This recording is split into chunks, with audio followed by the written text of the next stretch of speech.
매개변수. 그 다음에 독립변수에 영향을 미치는 선행변수. 그 다음에요. 원래 관계가 없는데 있게끔 만들어주는 허위변수. 그 다음 하위를 구성하는 구성변수. 그 다음에 허위변수 반대는 뭐예요? 억제변수. 원래 관계가 있는데 끊어지게 보이는 것들을 억제변수. 그 다음에요. 왜곡. 그러니까 변화시키는 왜곡. 변화시키는 거나 상쇄시키는 거. 그 다음에 강도를 조율하는 조절변수. 뭐 이런 것들이 있다라고 보시면 되실 것 같아요. 자, 여기까지 가설에서는 우선 개념적 정의하고 조작적 정의 보도록 하겠습니다. 개념적 정의란 사전적인 정의로서 옳고 그름이 없다. 그렇죠. 자, 그래서 사전적 정의가 올바르게 정의되지 않으면 진행상에 오류가 발생할 수 있다는 것입니다. 자, 이에 반해서 조작적 정의는 뭘까요? 조작적 정의요. 계량화로, 그러니까 추상적인 내용을 계량화, 측정 가능하게끔 만드는 것들을 뭐라고 한다고요? 조작적 정의. 네, 개념적 정의를 통해서 정제되고 조작적 정의를 통해서 측정된다. 다시 뭐라고요? 개념적 정의를 통해서 정제되고 조작적 정의를 통해서 측정된다. 자, 개념적 정의와 조작적 정의는 반드시 일치하는 건 아니다. 이런 것들을 개념적 정의와 조작적 정의에서 쓰시오. 그러면 충분히 이런 거 다 쓰셔야 돼요. 10점짜리로 충분히 나올 수 있는 가능성 충분히 있습니다. 자, 다음 조사 설계 파트 보죠. 탐색, 기술, 설명. 다시 정리해 보겠습니다. 탐색이란요? 탐색이란? 선생님 화이팅! 탐색이란 뭐라고? 밑법 던지는 거예요. 말하고요? 추파 던지는 거.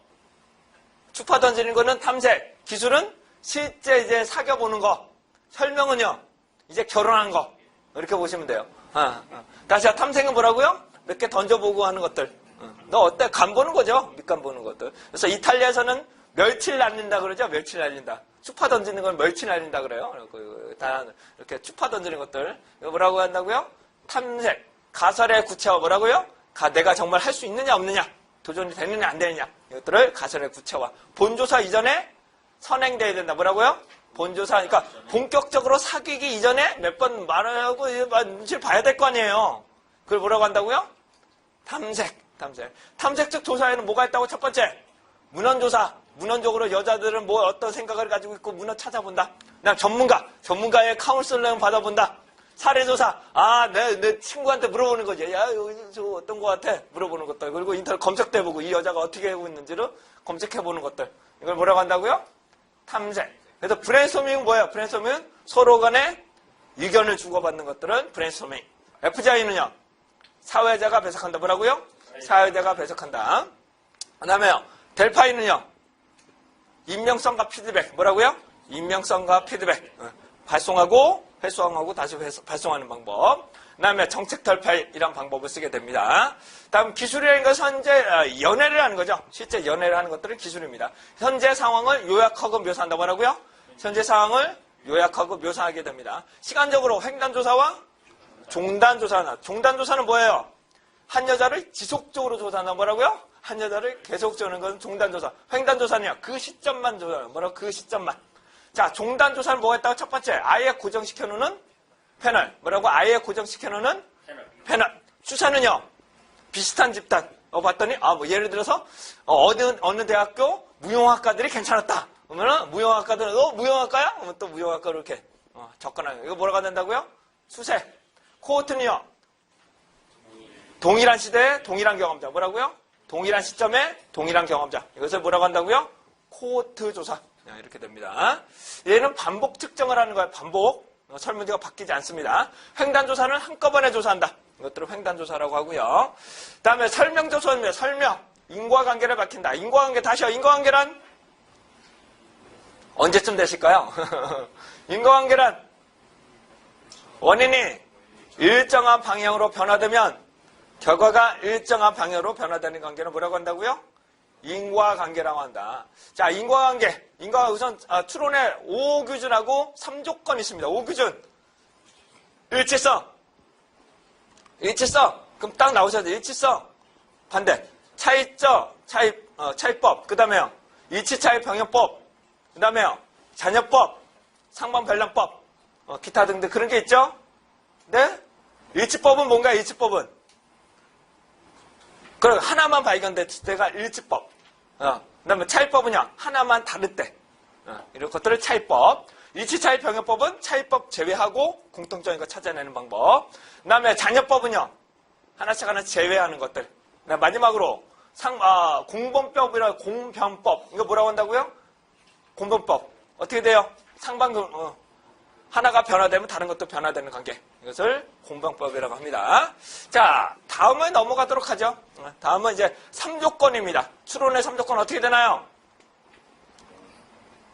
추론의 3조건, 인과관계 3조건, 시간적 선우성, 공동변화, 허위관계 통제. 존 스튜어트 밀이라는 학자가 발표를 한 거고요. 다시 뭐라고요? 시간적 선우성, 공동변화, 허위관계 통제. 자, 첫 번째 시간적 선우성 뭐가 먼저 변해야 된다? 그렇죠. 원인이 변한다. 공동변화는요. 원인이 변해서 결과가 변한다. 그래서 시차가 존재할 수 있다. 공동변화는요. 공동변화래. 통제. 통제는 뭐예요? 허위관계 통제는 외생변수를 철저하게 통제해야 된다. 제어해야 된다는 것입니다. 자, 통제하는 방법 뭐가 있다고요? 다시요. 첫 번째, 아예 못 들어오게 만드는 제거, 균형화, 실험 순서를 바꿔보는 상쇄, 그 다음에 무작위 이런 것들이 있겠습니다. 자, 그런데 이런 인과관계를 잘 추론하기 위해서 여러 방법이 있지만 실험이라는 방법을 쓰면 좋겠다. 자, 실험의 3조건. 독립변수 조작, 허위관계 통제, 외생변수 통제, 그 다음에 마지막으로 무작위. 실험 대상의 무작위라고 됩니다. 자, 설명적 조사, 실험의 방법 4가지 있었습니다. 뭐 같나요? 첫 번째, 진실험, 준실험, 원시실험, 사후실험. 진짜 실험 설계란 뭐라고요? 진짜 실험 설계이기 때문에 시간적 선우성, 공동변화, 허위관계 통제는 모두 충족하게 됩니다. 자, 첫 번째 뭐가 있다고요? 진실험 설계. 통제집단, 사후, 통제집단, 사전사후, 마지막 솔로몬 4집단. 여기서 중요한 거는 무작위 선정해야 됩니다. 어떻게 된다고요? 무작위 선정해야 돼야 됩니다. 다음에 준실험 설계입니다. 준실험 설계는 비슷하게 만들기 때문에 뭐 같다고요? 비동일, 통제집단 설계. 그다음에 단순시계열, 다중시계열, 회귀불연속 이런 것들이 있고요. 자, 원시실험 설계는 뭐라고요? 원시실험 설계는 통제집단과 실험집단 자체를 구분하기 어려운 경우 이렇게 쓰게 되는데요. 자, 단일집단, 사후, 단일집단, 사전사후, 그 다음에 정태적 집단 비교 설계 이런 것들이 있다고 말씀을 드렸습니다. 자, 여기까지 우선 되셨고요. 그 다음에 자료 수집 방법 보겠습니다. 자료 수집에는 1차 자료와 2차 자료로 구분되는데 1차 자료는 뭐라고 한다고? 1차 자료는 그렇죠. 자기가 직접 일하는 것들은 1차 자료. 2차 자료는요. 이미 발표된 것들은 2차 자료라고 하죠. 자, 1차 자료와 2차 자료의 장점을 한번 보죠. 2차 자료의 장점은 뭔가요? 비용이 적게 됩니다. 적게가 아니라 효율적이다. 비용, 시간, 인력이 효율적이다. 이렇게 보시면 되고요. 그 다음에요. 방향성을 가늠할 수 있다. 네, 이런 것들이 될 수 있죠. 그 다음에 다양한 정보를 수집할 수 있다. 이런 것들이 2차 자료가 되겠죠. 하지만 문제점은 뭘까? 한계점은요. 최신성, 2차 자료 자체가 없을 수 있다. 그 다음에요. 그 목적에 맞는. 그 조사 대상자를 선정하기가 어렵고 통제하기 어렵다. 이렇게 보시면 되실 것 같고요. 최신성이 부족하다. 이런 걸 보실 수 있습니다. 자, 1차 자료의 장점은 뭐가 있을까요? 그러면 2차 자료의 문제점이었으니까 1차 자료의 장점. 최신성. 조사 대상자를 통제할 수 있다. 하지만 문제점은 한계점은 뭐라고요? 비용과 시간이 많이 과다하게 투입될 수 있다. 방향성이 잘못되면 오류가 발생할 수 있다. 기타 등등 그렇게 하시면 되시겠죠? 1차 자료, 2차 자료. 그래서 내용분석법입니다. 내용분석법이 뭐라고 한다고요? 질적인 자료를 양적 자료를 만드는 것. 뭐라고요? 질적인 자료들을 양적으로 만드는 것들을 내용분석법이라고 하는데 우선 질적 자료는 뭐라고 한다고요? 질적 자료는 정성적인 자료라고 해서 뭐라고요? 수치로 입력되지 않는 것들. 말씀드리면 계산이 안 되는 것들. 뭐라고요? 실제로 계산이 안 되는 것들을 질적 자료라고 하고요. 양적 자료는 실제로 계산이 가능한 것들, 사측 연산들이 가능한 것들을 양적 자료라고 합니다. 양적 자료. 우리는 가급적 양적 자료를 수집해야 돼요? 질적 자료를 수집해야 돼요? 그렇죠. 양적 자료를 해야 우리가 비교를 할 수 있기 때문에 질적인 자료로는 객관적으로 비교하기가 상당히 어렵습니다. 그래서 질적인 자료와 양적 자료를 근데 우리는 공통적으로 잘 쓰고 있죠. 자, 자료 수집 방법까지 여기까지 대충 되셨고요. 오늘 아마 측정과 척도까지, 그다음에 표본 추측 방법도 일부 한번 살펴봐 드리도록 하겠습니다. 자, 문헌, 관찰, 설문 이런 것들을 오늘 요것들을 다 진행을 할 거고요. 자, 자료 수집 방법, 1차 자료 수집 방법에 대해서 지난 시간에 하셨던 거 간단하게 요약 정리를 해 드리도록 하겠습니다.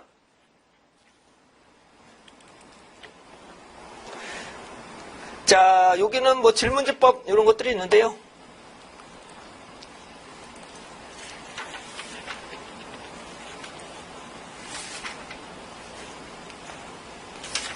자, 요거만 5개, 요거만 한번 검토를 한번 해보도록 하겠습니다.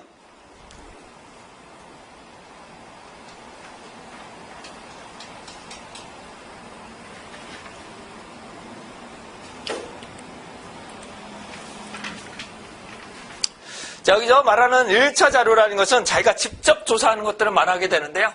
자, 첫 번째, 집단, 저희가 우선은 실험법, 의사소통법, 관찰법, 면접법, 이런 거, 투사법 여러 가지가 있는데요. 첫 번째, 실험법 4가지 있습니다. 실험법을 왜 해요? 첫 번째, 실험법을 왜 할까요? 실험을 왜 해요? 인과관계를 잘 규명하기 위해서 뭐라고요?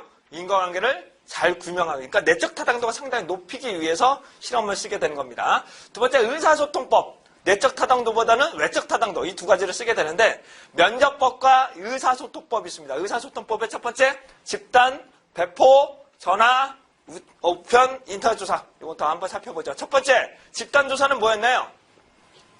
집단 조사란 모아놓고 설명한다. 뭐라고요? 모아놓고 설명하는 것들은 집단 조사.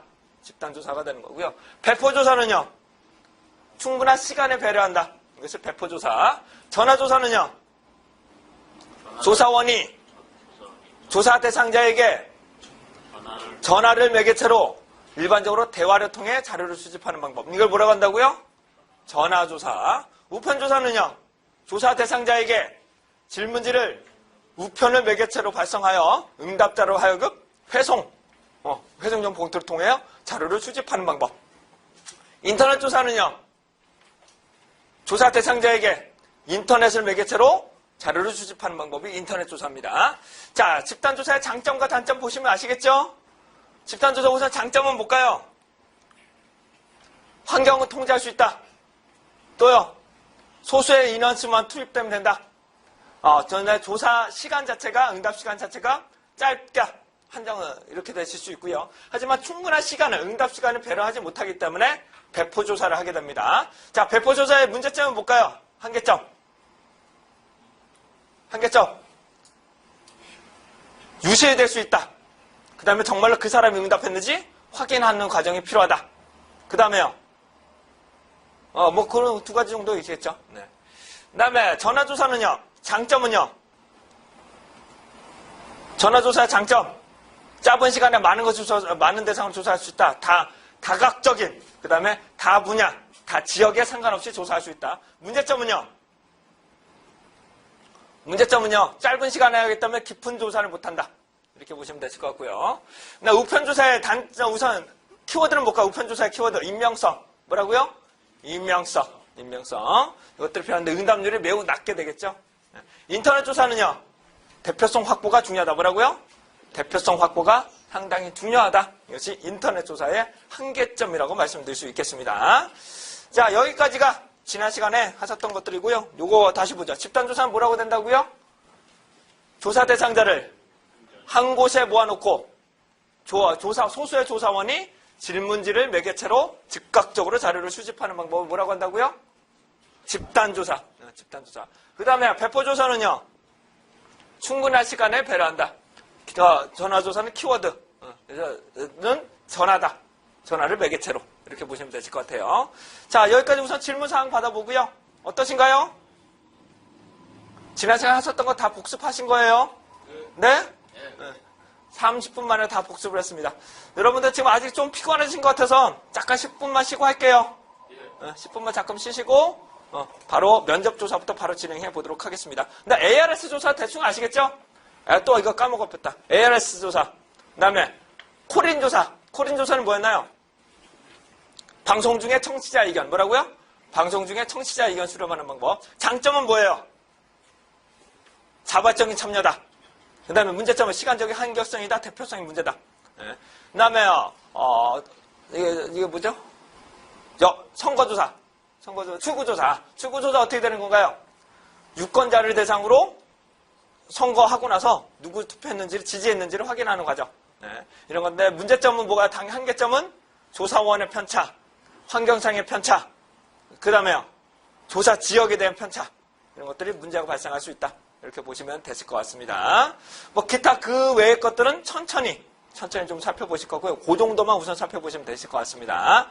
자, 10분 정도 쉬시고 할게요.